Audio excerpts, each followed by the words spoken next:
लेन then करते करते शुरू हो जाता है कभी कभी सेवाधारियों का चिंतन। सेवा की निमित्त आत्माओं का चिंतन। वहाँ ऐसा है, यहाँ ऐसा है, वहाँ ये नहीं है, यहाँ ये नहीं, हमारे तो ऐसा है, उनके यहाँ तो ऐसे। भेदभाव की बातें शुरू हो जाती है। फिर कैसे निंदा और पर दर्शन शुरू हो जाता है पता भी नहीं चलता। तो एकता माना, कोई छोटा है कोई बड़ा है, सब प्रकार के बाबा के बच्चे हैं। कोई तीव्र पुरुषार्थी है, कोई साधारण पुरुषार्थी है, कोई अभी तक गलतियां भी कर रहा है, लेकिन वो तो और ही छोटा हुआ ना। तो छोटे भाई बहन पर क्या होता है? सहयोग करते हैं, उठाते हैं, की मदद करते, प्यार दुलार देते हैं, उससे नफरत तो नहीं करते। तो जो भी आत्मा, चाहे पुराने से पुराने कोई है, मान लीजिए कभी कभी ऐसा लगता है कई बार कि चलो भाई कोई नया होता तो हमको लगता अरे ये तो इतने पुराने हैं, फिर भी इन्होंने सब बोल दिया, वो जैसे गले नहीं उतरता। ये बाबा ने एक बार कहा था कि अगर कोई गलती करता है तो उस वक्त न तो वो ब्राह्मण है, न तो वो पुराना है, बल्कि उस वक्त तो वो बेचारा है। और जो बेचारा होता है, अनाथ होता है, बेसहारा होता है, उसके ऊपर तो दया ही करनी पड़ेगी, है ना। उस वक्त इस नजर से देखोगे कि इतना पुराना और वो ऐसे करता है, तो बातें हो जाती है। नहीं है तो भगवान का बच्चा, भगवान ने सिलेक्ट किया है, चाहे उसको धर्मराज के घर से क्रॉस होके जाना होगा, चाहे उसको सतयुग में कोई भी पार्ट प्ले करना होगा, वैसे भी सब तो श्रेष्ठ पार्ट बजाने के लिए, राजा बनने के लिए थोड़ी तैयार होंगे। मनोहर दादी जी थे ना, बहुत मजे से सुनाते थे कि मैं भी रानी तू भी रानी, तो कौन भरेगा पानी। सब थोड़ी ना राजा रानी बनने वाले, सभी प्रकार के तो तैयार हो रहे हैं ना। तो चाहिए तो सही ना, लेकिन गवर्नमेंट भी सबको अच्छी नौकरियां देने के लिए टफ एग्जाम रखती है, ताकि कम से कम पास हो, क्योंकि पास हो जाएंगे तो इतनी नौकरियां, इतना पद कहां से लाएंगे। तो ये भी पढ़ाई चल रही है, कोई कमजोर है कोई बात नहीं, जैसा भी जो भी पद पाना है।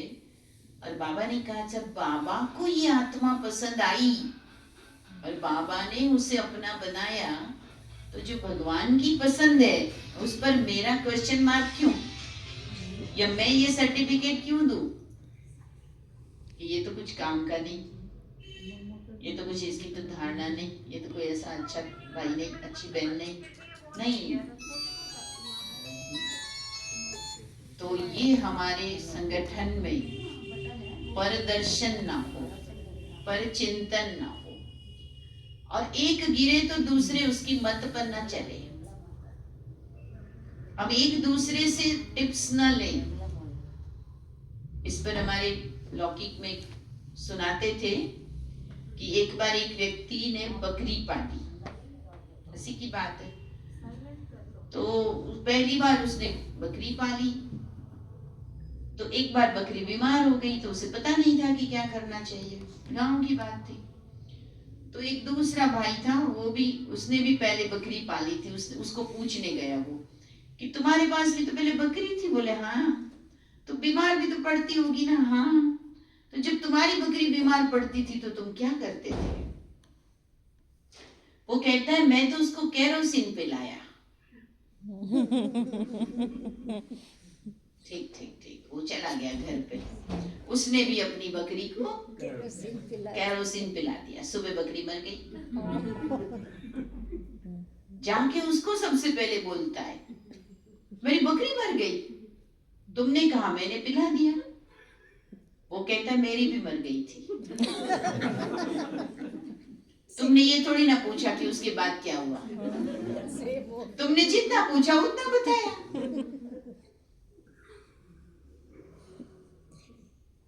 ऐसे ही लोग ये तो बताते हैं कि मैं डिस्टर्ब हुआ, मैं डिस्टर्ब हुई, मेरे को ये हुआ, लेकिन उसके पहले तुमने क्या किया था वो कोई नहीं बताता है।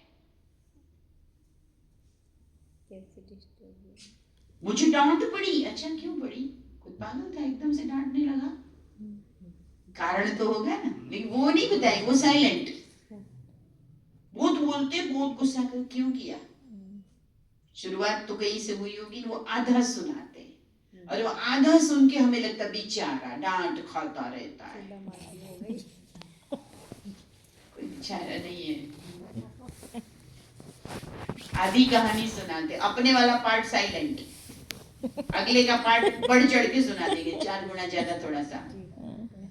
अपना इसलिए पर मत बहुत नुकसान करती है।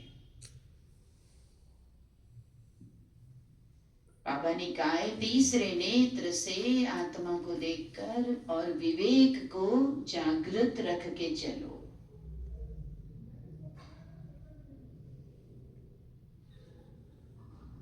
सुनो तो भी आप निमित्त हो, सुनना जरूरी है तो सुनो। बाकी अगर आप न तो फैसला करने वाले, न आपको सुनने से कोई आपके जीवन में फायदा होने वाला, न उसको सुनाने से कुछ उसको आप फायदा देने वाले, तो फिर उन बातों को सुनना माना कीचड़े का मंथन करना। और कीचड़े का मंथन करने से ऊपर क्या आएगा? कीचड़ा ही तो ऊपर आएगा, है ना? अच्छी चीज का मंथन करोगे तो सार निकलेगा। अच्छा ऐसा हुआ, फिर ऐसा हुआ, अच्छा फिर तुमने कुछ नहीं बोला, हाँ मैंने ये बोला, अच्छा फिर ये ऐसा हुआ, इतनी लंबी चल जाएगी। क्लास पूरा हो जाएगा, बहन जी कही आज आधा घंटा घंटा योग करके जाओ, बहन जी टाइम नहीं है, और बाहर निकल के कोई कहानी किसी की शुरू हो गई तो अच्छा। गाँव में कहते हैं ना कि वो माताएं होती है ना, घर पे पहुंचती है सिर पे मटका लेके, तो चिल्लाती है जल्दी उतारो कितना वजन है। और वही अगर रास्ते में उसकी सखी मिल गई हो और कोई इंटरेस्टिंग बात शुरू हो गई हो तो वहां खड़े खड़े घंटा बिता देंगे और सिर पे मटका है। वहां वजन नहीं महसूस होता, भूल जाते। तो ये जन्म जन्म हमने किया है, कथा कहानियां सुनी है, तो अभी भी वो कथा कहानियों में ध्यान चला जाता है और ये हमारी एकता को तोड़ देता है। हमेशा समझ लो आधी हकीकत और आधी झूठी बातें होती है। आज के समय में सत्य सुनाने की हिम्मत किसी में नहीं है, अपनी कमी बताने की हिम्मत किसी में नहीं है, इसलिए लोग अन्य की कमी को इतना बढ़ा के बताएंगे कि खुद की कमी बिल्कुल छोटी लगे। ये तो परमात्मा ने हमें अभी ये सिखाया है कि बच्चे तुम सच सच अपनी कमी को महसूस करो और परमात्मा को लिख के दो। हम बाबा के बनते हैं तो आप में से बहुतों ने किया होगा कि अपनी बात बाबा को लिख के हम देते हैं, बड़ों को लिख के देते हैं कि मैंने क्या क्या गलत किया है। ये भी हिम्मत चाहिए, अपनी कमी को मानना, स्वीकार करना, यथार्थ जगह पर यथार्थ समय पर बताना। दिल भी हल्का होता है और विश्वास जीत लेते हैं। तो संगठन में सच्ची दिल भी चाहिए। अगर कोई जाने अनजाने किसी की बात सुना भी दी किसने, तो यथार्थ जगह पर बड़ों को बता दो कि ध्यान रहे कौन गंदगी फैला रहा है। उससे भी नफरत नहीं, उसको समझाओ कि हम क्या बनने आए हैं। और एकांत प्रिय, हम सबको साइलेंस की शक्ति का अनुभव इसी संगम युग में होता है। तो खींच होवे कि पूरे दिन में कब टाइम मिले और कब मैं उस साइलेंस की शक्ति का अनुभव करूं, एकांत में बैठूं, बाबा से बात करूं, योग हमें किसको दिखाने या काउंट करने के लिए नहीं करना है, दिल से करना है, बाबा से बात करने का रस लेना है, एकांत में बैठने का रस लेना है। लेकिन वो रस कब आएगा? जब बाहर का रस खींचता नहीं होगा। आजकल ये रस तो सबको बहुत खींच रहा है, सबके पास है डब्बा। इसने इतना मनुष्यों को बना दिया है बाहर मुखी कि बात मत पूछो। छोटे बड़े बूढ़े जवान ज्ञानी अज्ञानी सब इस छोटे से डब्बे के चक्कर में आ गए। जिसको मोबाइल में रुचि नहीं है वो परम भाग्यशाली है। बिना इसके जिसका काम चल रहा है वो परम भाग्यशाली है। और काम वैसे सबका चल सकता है, पहले भी चलता ही था, पर आज के समय में इच्छा ज्यादा है, काम तो कम है। न जाने कितनी चीजें है ना, भले देखते रहो सुनते रहो, समय गंवाते ही रहो। तो जो बाहर का रस बैठ गया तो आंतरिक रस खींचेगा नहीं, एकांत में बैठने की इच्छा होगी नहीं, एकांत का सुख ले नहीं पाएंगे। जो सिर्फ संगम में मिलने वाला है, बाबा से पर्सनल डायरेक्ट मिलने वाला जो सुख है ना, वो ले नहीं पाएंगे। तो ये हमें इस शिवरात्रि पर तो व्रत करना, हमने सोचा हमने शिवरात्रि पर ऐसी प्रतिज्ञा करानी इस बार। पहले प्रतिज्ञा कराते थे कम बोलो धीरे बोलो, है ना। अब प्रतिज्ञा करानी मोबाइल कम देखो, व्हाट्सएप से दूर रहो, फेसबुक नहीं चलाओ। अब ऐसी प्रतिज्ञा करानी जरूरी होगी। बहुत ध्यान जा रहा है सबका इसमें। फिर जितनी चीजें दिखती है उतनी चीजों को प्रैक्टिकल में भी देखने जाने का मन होता है। घूमने का बड़ा मन आजकल भी केस को बढ़ गया है। घूमने के अच्छे अच्छे प्लान करते हो, सबसे ज्यादा एक्साइटमेंट होती जब घूमने का प्लान बनता है, और सबसे ज्यादा नींद आती जब भट्टी का प्लान बनता है। सोचो कौन सा रस हमको खींचता है, अपने आप से पूछो मुझे कौन सा रस खींचता है। जो अंदर से इच्छा है कि बहुत कर लिया मैंने जन्म जन्म, ये सब दुनिया देख ली, सब कुछ देख लिया, कुछ नहीं देखना है, बाबा को देखना है, बाबा के पास बैठना है, बाबा से मीठी मीठी बातें करके बाबा से मुझे जन्म जन्म का रस लेना है। कितने दिन चलेगा ये संगम युग? गिनती के दिन बाकी है। लगता है नहीं लगता ऐसा? बहुत गई थोड़ी रही, थोड़ी रही, थोड़ी भी अब जाए, सारे सुख संगम युग के पूरे हो जाएंगे। तो दुनिया वालों जैसे सुख थोड़ी हमें लेना है, हमें तो बाबा वाले संगम युग के सुहेज लेने हैं ना। हमें अंदर से होना चाहिए बाबा आप साक्षात्कार की लीला कब शुरू करने वाले हो? बाबा अब आपकी प्रत्यक्षता को हम जीते जी देखेंगे कि नहीं? बाबा हमने अंतःवाहक शरीर से सेवा करने का कब पता चलेगा, कब सीखेंगे? कई बातें बाबा ने अंत समय की बताई है। बच्चे तुम जब कर्मातीत हो जाओगे तुम्हारा देह जैसे कि गल जाएगा। बच्चे तुम एक जगह बैठकर तुम्हारा शरीर दूसरी जगह की सेवा करेगा, वो तुम्हारा सूक्ष्म शरीर अंतःवाहक शरीर सेवा करेगा। ऐसी ऐसी वाणियां चली है। तो हम सोचें कि वो अंत समय तो आ रहा है, वैसी सेवा मेरे द्वारा कब होगी या कब शुरू होगी ये सेवा की लहर? तो ऐसा आंतरिक विषयों का रस बढ़ेगा ना तो एकांत प्रिय बनेंगे। जब तक बाहरी विषयों का रस है तो एकांत प्रिय बन नहीं सकते। तो इस शिवरात्रि पक्की बाबा से ऐसी प्रतिज्ञा हम करें कि जो बाबा आपने हमको एकता में रहना सिखाया है, आदेश दिया है, एकाग्रता बाबा के प्यार में मगन रहना, योग में एकाग्रता से घंटों बैठने का अभ्यास, वो मुझे करना है। बाबा ने तो कितना अच्छा योग सिखाया, नीचे नहीं बैठ सकते हो तो ऊपर बैठो, पांव लटकता है तो भी बोले मुड़ा रखो, है ना, सहारा चाहिए तो पीछे तकिया लगा लो, कितने सुख दिए बाबा ने।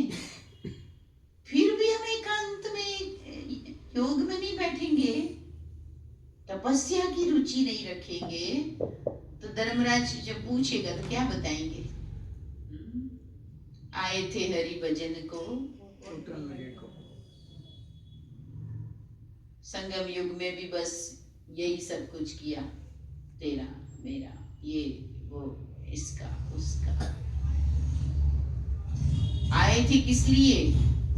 हम वैरागी है, हम राजऋषि है, हम संसार को चैलेंज किए हैं कि हमें संसार का रस नहीं लेना, हमें प्रभु का रस लेना। अब ये भी नहीं ले पाए, दुविधा में दोनों गए, माया मिली न राम। जग हसाई होती है, बाबा की एक मुरली में बाबा ने कहा था, जग हसाई होगी कि तुम वहां तो कुछ नहीं किए, भाग के आ गए, यहां भी कुछ नहीं बने, तो हमें कैसा लगेगा? हमारी अचीवमेंट्स क्या है? हम कब तक ये कहते रहेंगे हमारे पापा ऐसे थे, हमारी मम्मा ऐसी थी? ये कहो ना कि देखना हो तो मुझे देखो, मुझे क्या मिला? कब तक हम बाबा के मम्मा के दादियों के एग्जाम्पल देंगे? वो गीत में सुनती थी, मुझे बहुत दिल से लगता था, हमको मन की शक्ति देना, मन विजय करे, दूसरों की जय से पहले खुद को जय करे। कब तक हम जयकारे बोलते रहेंगे सबके? भक्ति में भी बोले, यहां भी हम सबके खाली जयकारे बोल रहे हैं। मेरी जय कितनी हुई ये मैं कब प्रत्यक्ष करूंगी? मेरा परिवर्तन कब सामने आएगा? मेरी प्रत्यक्षता, मेरे जीवन में गुणों की प्रत्यक्षता, मेरे जीवन में सर्वगुण संपन्नता, मेरे जीवन में संपूर्ण निर्विकारिता, मेरे जीवन में संपूर्ण अहिंसक, मर्यादा पुरुषोत्तम, ये जो मेरी सत्युग की क्वालिटी है, अभी तो आएगी ना, कि वहां जाते ही अपने आप आ जाएगी, यहाँ 0 होगा वहां 100 हो जाएगा? हो जाएगा? नहीं हो पाएगा। यहीं से मेरे में आना चाहिए ना। तो मीठे बाबा तो हाथ पकड़ के, हाथ फैला के, सब प्रकार से आह्वान कर रहे, मदद कर रहे, ऑफर कर रहे हैं। ये भी समय कितना चलेगा कि जब हम आज शांति से बैठे हैं, या बाबा के घर आते हैं, या मधुबन जाते हैं, या तपस्या कर पाते हैं, बाहर ऐसी आवाजें नहीं है जो कम से कम हम भटक न जाएं। अंतिम नज़ारे तो अब कैसे होने वाले? बहुत विकराल होंगे ना। तड़पती हुई आत्माएं, चिल्लाते हुए लोग, प्रकृति की आपदाएं, हम सब जानते हैं, भटकती हुई आत्माएं, ये सब कुछ तो इतना ज्यादा बढ़ता जाएगा। लोग पागल हो रहे हैं आज की तारीख में भी, विकृत मानसिकता हो रही है। ऐसे में फिर हमारा ध्यान एकाग्र बाद में हो पाएगा? बाबा कहते हैं अंतिम काल को तो बहुत समय की प्रैक्टिस जिसकी होगी वही एंजॉय करेंगे, वरना दुनिया भी हाई हाई करेगी और हम भी। हमें क्या करना है? वाह प्रभु, वाह बाबा, हम तो चले अपने वतन की ओर। दुनिया कहेगी ओ प्रभु तेरी लीला परंपार। कोई फिर हाय हाय करेगा, हाय मेरी किस्मत, मेरी पड़ोस वाली आंटी रोज बोलती थी, मैं तो गई ही नहीं।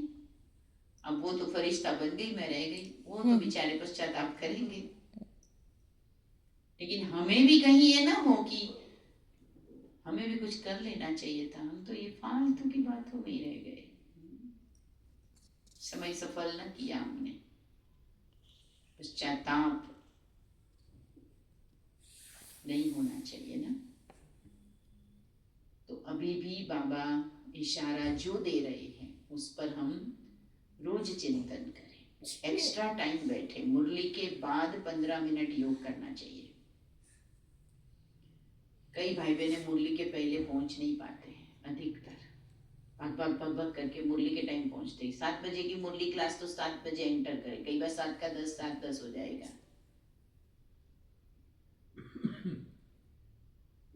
तो कोई बात नहीं, चलो शुरू में बाबा तो कहते मुरली से पहले भी 10 मिनट आधा घंटा योग युक्त होकर बैठने से मुरली की एक एक बात ऐसे उतरती है जैसे कि तैयार धरनी में बीज डाला जाता है।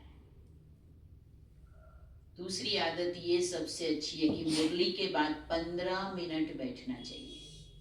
मुरली पूरी होवे और हम घड़ी देखें और भागे, या मुरली पूरी हुई कि हमारा ध्यान काम में, नाश्ते में, इसमें उसमें भाग जाए तुरंत, तो फिर वो रस बाबा ने जो कहा उसका करने का जो प्लानिंग है वो नहीं कर पाते हैं। 15 मिनट बैठ जाए मुरली के बाद, पावरफुल बैठे, हो सकता है,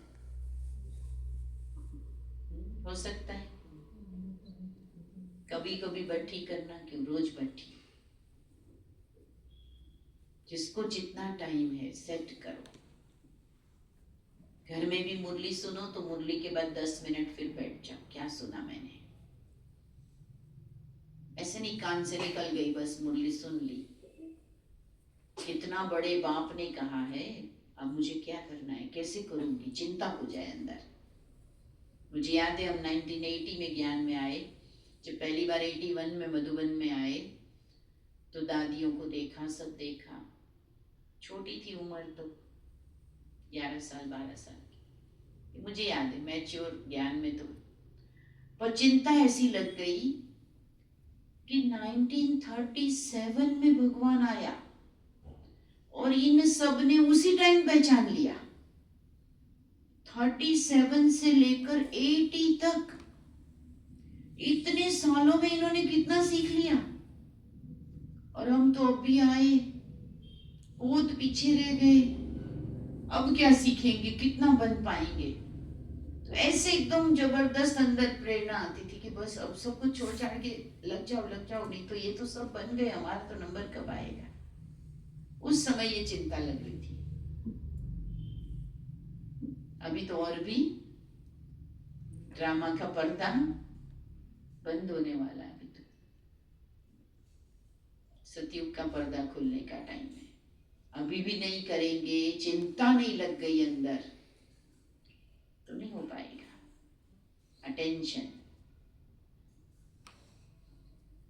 तो बहुत पावरफुल, अपने आप को चिंतन से बनाएं, अभ्यास करें। बाबा स्वयं सर्व शक्तियां देने आ गया है, मेरे सामने है। मैं अपने समस्त जो ग्रहण करने के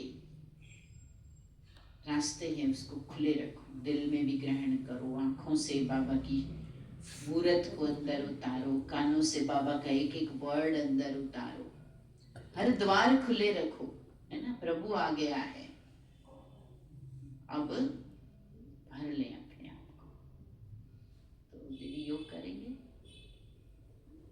8 बजे तक भी कर लेंगे।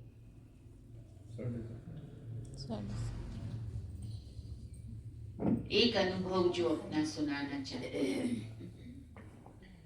जो हम कहते हैं ना कि भाई हमें अपने जीवन का प्रूफ देना चाहिए। तो हर एक के जीवन में विघ्न आते हैं, और ये विघ्न हमारे ब्राह्मण जीवन की एक निशानी है, क्योंकि बाबा कहते पक्के बनोगे तो विघ्न तो आएंगे। जिसको विघ्न नहीं आते हैं, कभी आए ही नहीं, इसका मतलब वो समझौते कर रहा है, वो पक्के बना ही नहीं है। जब नियम पक्के करोगे, माया को चैलेंज करोगे, दुनिया को चैलेंज करोगे, तो विघ्न तो हर एक के जीवन में। देखो ब्रह्मा नंबर 1, सभी प्रकार के पेपर पास किए, चाहे शरीर की बीमारी का, चाहे संबंधी, समाज, बदनामी का, धन की कमी का। बाबा के जीवन में आए, सारे पेपर आए, अखबारों तक भी नाम हुआ, कोर्ट में भी केस हुआ, है ना। खुद के बच्चे भी, सब तो नहीं चले ज्ञान में। जिस तन में भगवान आया, समाज जहां इतनी प्रतिष्ठा थी वो भी, तो विघ्न तो आने ही है। और वो सारे पेपर हम पास न करें तो कैसे चलेगा। तो मैं गुजरात में ही समर्पित हुई 1986 में। 60 साल तो वहीं गुजरात में ही थे। लेकिन बचपन में एक कविता आती थी हमारी टेक्स्ट बुक में, तो मुझे ऐसी जगह जाना है जहां मेरे साथ कोई गाइड न हो और वहां पहाड़ ही पहाड़ हो, अकेले घूमना है उन पहाड़ों में।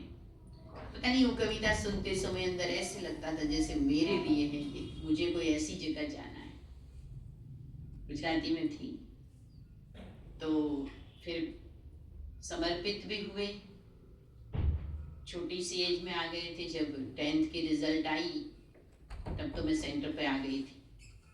सेंटर से ही बाकायदा व्हाइट ड्रेस में रिजल्ट लेने गई। तो बोर्ड में सिटी में फर्स्ट नंबर था मेरा। जब रिजल्ट की बात आई, प्रिंसिपल को पता चला कि ये पढ़ाई छोड़ रही है, तो बुलाया चैम्बर में। बोले आपको मार्कशीट नहीं देंगे, पहले आप बताओ आपका फ्यूचर प्लानिंग क्या है। हमने कहा हम ईश्वरीय पढ़ाई पढ़ते हैं और उसी को पढ़ाने में भी सीखना है, तो अभी हम सेंटर पे रहते हैं। क्या बात है ना। ऐसा नहीं होता है, पढ़ाई तो पढ़नी है। आपके मम्मी पापा को बुला के लाओ, पेरेंट्स को, नहीं तो फिर हम रिजल्ट मार्कशीट ही नहीं देंगे। बुलाया तो उनको कहा कि कोई फाइनेंशियल प्रॉब्लम हो, कोई आर्थिक समस्या है, कोई अन्य कोई बात है तो हम सुलझाएंगे।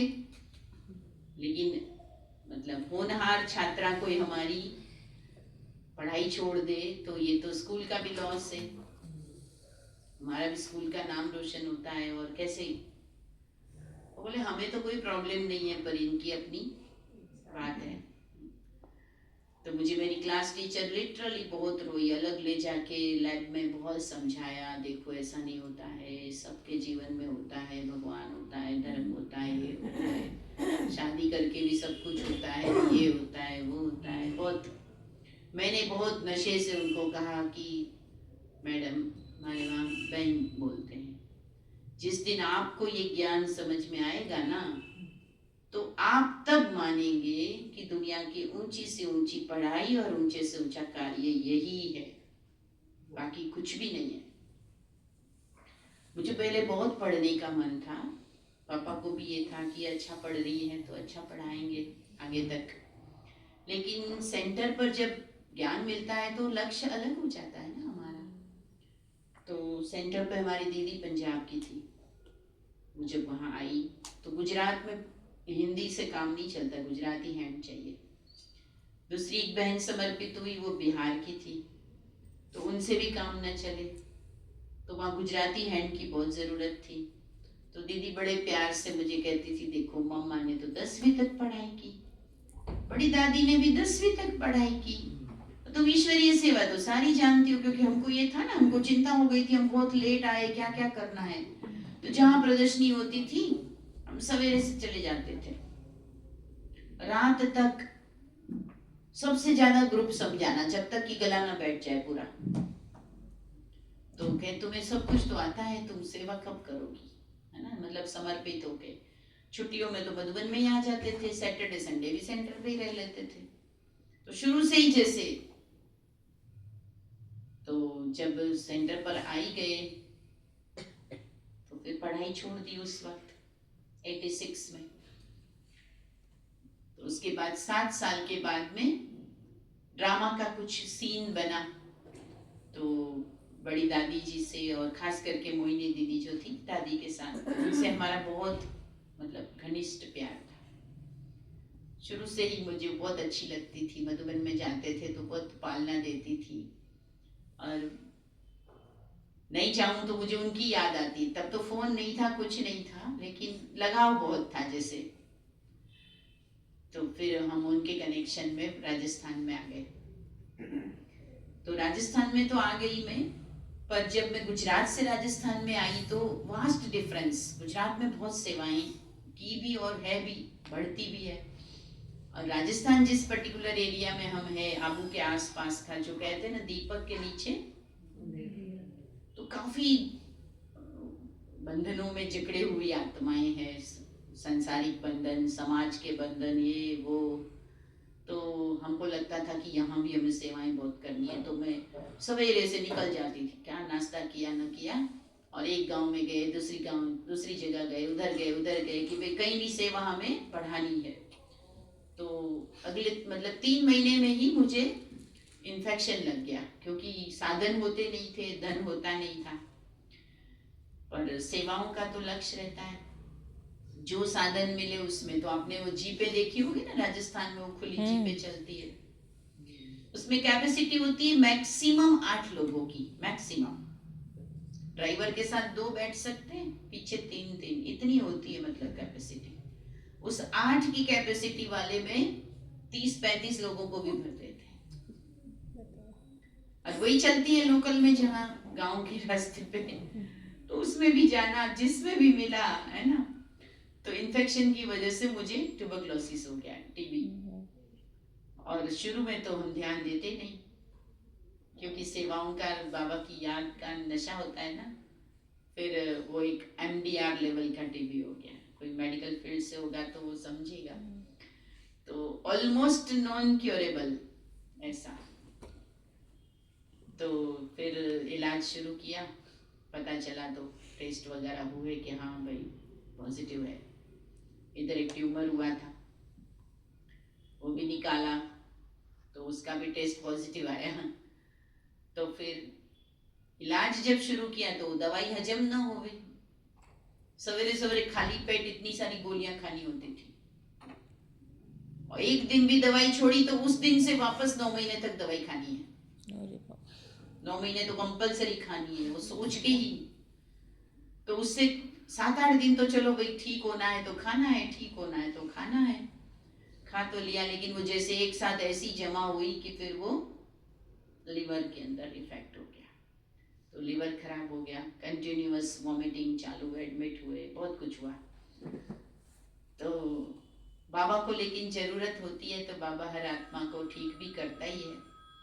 तो समय पर कोई ठीक इलाज हुआ कि जिससे लिवर ठीक हुआ, लेकिन फिर से वो दवाई तो जानी नहीं थी और टीबी तो मिटा नहीं था।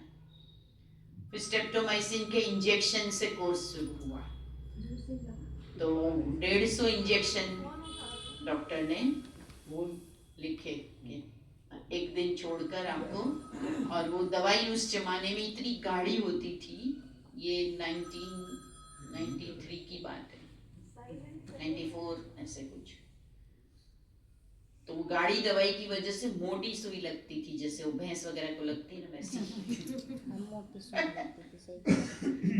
तो जैसे कहीं भी, लेकिन मैंने एक दिन भी सेवा पर कुछ नहीं छूटा था।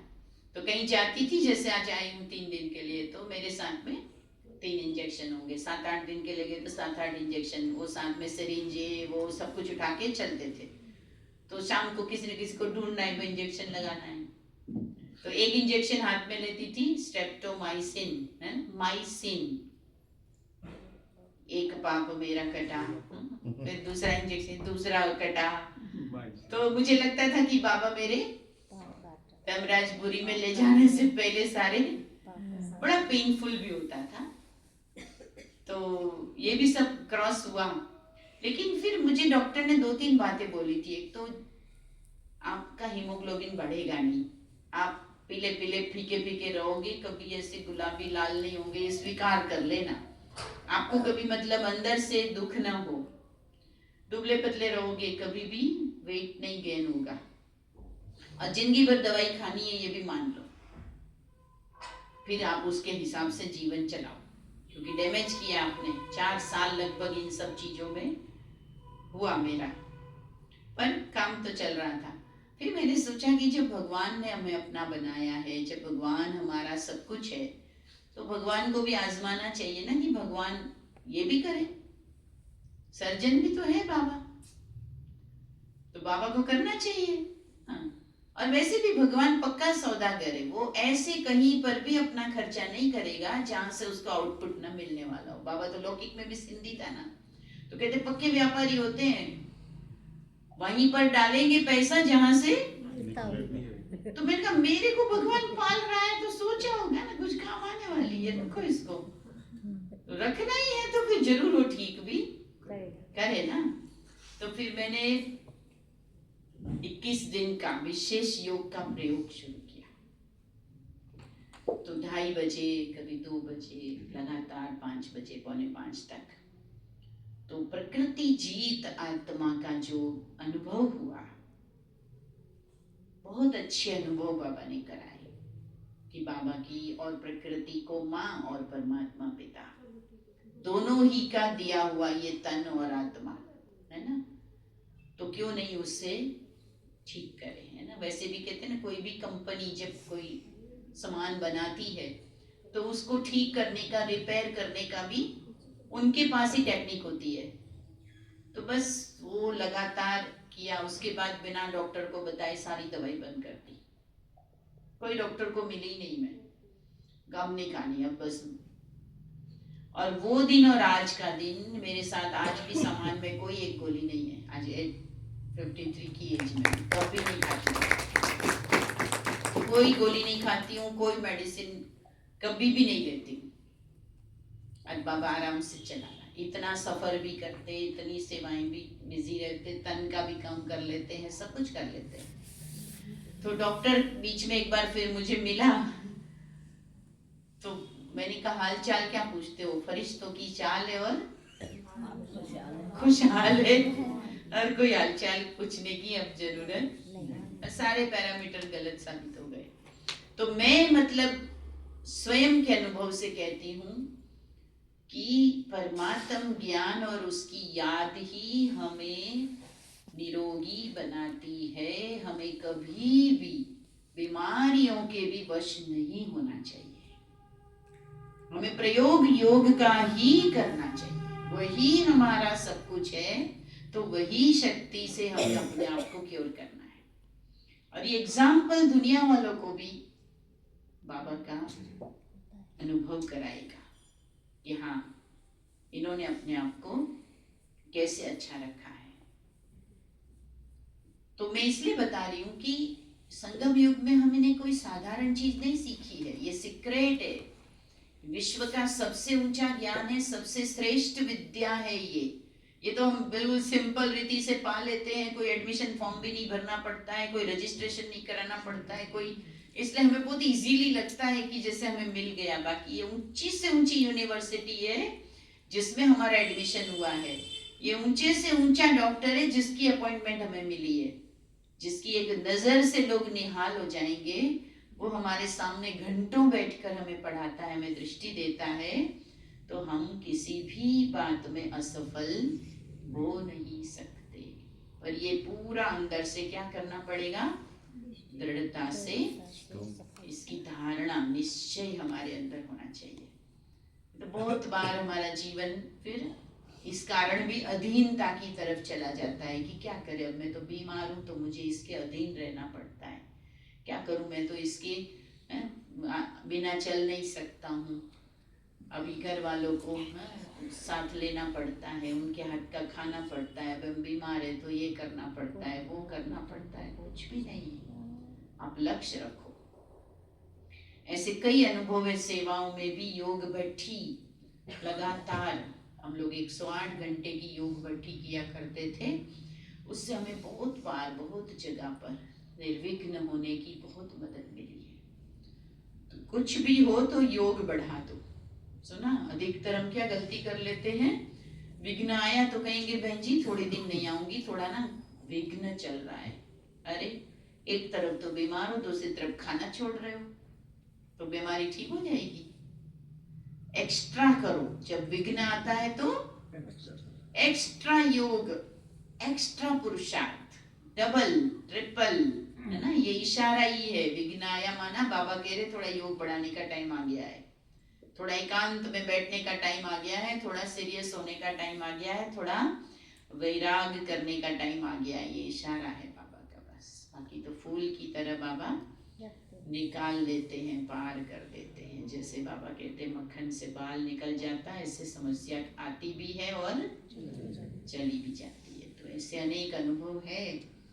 तो हम चाहेंगे कि हम सभी ऐसे निश्चय बुद्धि रहें और बाबा को प्रत्यक्ष करने में हमारी ये धारणाएं यही प्रत्यक्ष करेगी। अब हम न बोले, हमारा जीवन बोले, है ना।